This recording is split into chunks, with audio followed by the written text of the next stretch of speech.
लोगोफोर, नोंथांमोनाबो मिथिनो लुबैयो ना सनिदेबा बीर हनुमाननि सिबियारिखौ मानो मेगन बेखेवनानै नायनो हाया? जोंनि हिन्दु शास्त्र बिजाबाव हाबनानै थानाय बेनि सोमोन्दै आं नोंथांमोननो बे भिडिअनि गेजेरजों सुंद'यै फोरमायलांगोन। नोंथांमोना भिडिअखौ जोबजासिम नायलांबानो जाबाय।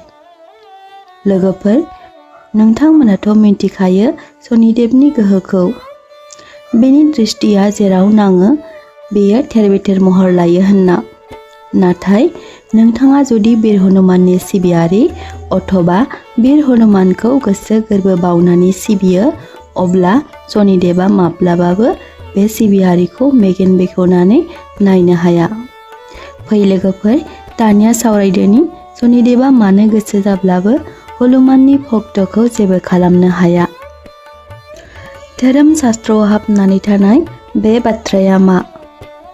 लोगोफोर, बेनि सोमोन्दै गांनै धोरोम शास्त्र बिजाबाव मोननो हायोदि सेथियाव बुंनाय दङ, सानसेखालि बीर हनुमाना सनिदेबखौ बुयै बुयै लोरबां खालामदोंमोन। बेबायदिनो जेब्ला सानसेखालि फुंबिलि समाव सामफ्रोमबोनि बायदिनो बीर हनुमाना श्रीरामखौ गोसोखांना ध्यान खालामबाय दंमोन। बेयो श्रीरामनि मुंखौ लाना ओरैबायदि ध्यान खालामदोंमोन, जाय समाव बेयो ना दैमानि दैनि सोदोब खोनादोंमोन, ना खाथिजों गाबनानै बिरलांनाय दाउनि सोदोब खोनादोंमोन। बीर हनुमाननि एसे गोजानाव सान राजानि फिसाज्ला सनिदेबा थाबायलांगासिनोमोन। अब्ला बियो दैमानि सेराव हनुमानखौ ध्यान खालामबाय थानाय नुना बेनि खाथियाव थाङो आरो बियो सानदोंमोन जे बीर हनुमाननि खाफालाव जिरायनानै थानो। बियो गावनि अहंकार गोसोजों बीर हनुमाननि ध्यानखौ सेफायनो नाजादोंमोन आरो बीर हनुमानखौ बुंदोंमोन, "अ बानर, मेगना खेवना आंखौ नाय। आं नोंनि सुख सान्तिखौ नस्थ' खालामनो थाखाय नोंनि खाफालाव जायगा लानो फैदों। आं सान राजानि फिसाज्ला सनिदेब। बे फुरा संसाराव आंजों नांनो हानाय रावबो गैया।" सनिदेबा सानदोंमोन जे बेनि नाम खोनानाय लोगो लोगो हनुमाना बेनि आथिङाव हमना खुलुमगोन होनना। बेनि आथिङाव हमना खुलुमगोन आरो निमाहा बिगोन होनना। नाथाय जेबो खेरखेरालासै हनुमाना गावनि मेगनखौ लासै बेखेवना नायनायसै आरो बुंनायसै, "आरे महाराजा, नों सोर? आरो नों बे लामाजों माबोरै फैखो? नोंथाङा फोरमायनो हागोन ना आं नोंथांखौ माबोरै हेफाजाब होनो हागोन?" अब्ला हनुमाननि बेबायदि बाथ्राखौ खोनानानै सनिदेबा जोबोर रागा जोंखांनायसै आरो बुंनायसै, "जाम्बा बानर, नों आंखौ सिनाया? आं सनिदेब। आं नोंनि खैफोद होनो फैदों। आं नोंनि रासियाव हाबनोसै। हायोब्ला आंखौ होबथा।"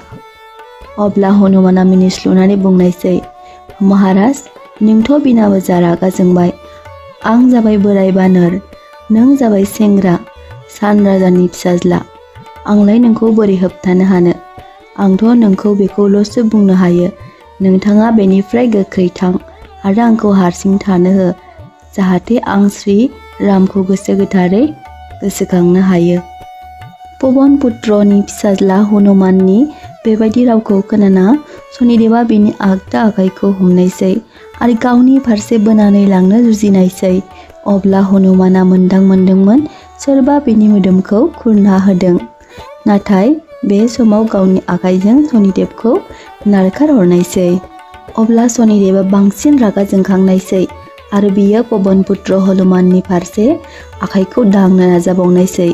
अब्ला हनुमाना रागा जोंखांनायसै आरो श्री रामनि मुं लानानै सनिदेबनि फारसे लानजायखौ फोलावहरना सनिदेबखौ गावनि लानजायजों फानफ्रबनायसै। अब्लाबो सनिदेबनि अहंकारा जोबाखैमोन आरो बियो बुंदोंमोन, "नोंलाय मा? नोंनि भगवान श्री रामाबो आंखौ जेबो खालामनो हाया। नायबाय था आं नोंखौ दिनै मा हालोद खालामगोन।" लोगोफोर, श्री रामनि नामखौ खोनाना पवन पुत्र हनुमाना जोबोर रागा जोंखांनायसै आरो सनिदेबखौ लानजायजों फानफबना जेथिं मेथिं लाना खारथिंबायनायसै। बेयो गावनि गोलाव लानजायजों एखनब्ला सनिदेबखौ हाजो दंफांफोराव टेक्साय टेक्सि खालामलाबायनायसै। बेबायदिनो गोबाव समनि उनाव लानजायजों फानफब जानाय सनिदेबनि देहाया लोरबां आरो गाराय जाजोबनायसै। अब्लासो सनिदेबा गावनि गोरोन्थिखौ हमदां हानायसै आरो हेफाजाबनि थाखाय गावनि बिफा सान राजा आरो माखासे देबि देबताफोरखौ हसिख्राव लेंहरबायनायसै। नाथाय पवनपुत्र हनुमाननि खाथियावलाय सोर फैनो?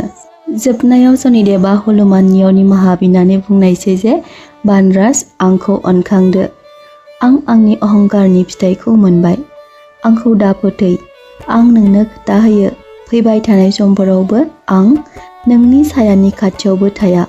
अब्ला हनुमाना बुंनायसै, मात्र आंखौल' नङा, नों आंखौ फुजिग्रा सुबुंफोरनिफ्रायबो गोजानाव थानांगोन। अब्ला सनिदेबा हनुमाननि खोथाखौ मानिनानै लानायसै। लोगोफोर, बै समनिफ्रायनो जाय सुबुंफोरा बिर हनुमानखौ गोसो गोथारै फुजा होना सिबियो, बे सुबुंखौ सनिदेबा जेबो खालामनो हाया होनना धोरोमशास्त्र बिजाबाव बुंनाय दङ। लोगोफोर, नोंथांमोना बे भिडिअनि गेजेरजों एसेब्लाबो गियान मोननो हाबाय जानांगौ। जुदि नोंथांमोना बे भिडिअखौ मोजां मोनदों, अब्ला भिडिअखौ लाइक आरो चेनेलखौ साबस्क्राइब खालामना कमेन्टआव जय श्रीराम लिरनो दाबाव। भिडिअखौ जोबजासिम नायनायनि थाखाय बयनिसिमबो साबायखर बावहरनाय थाबाय।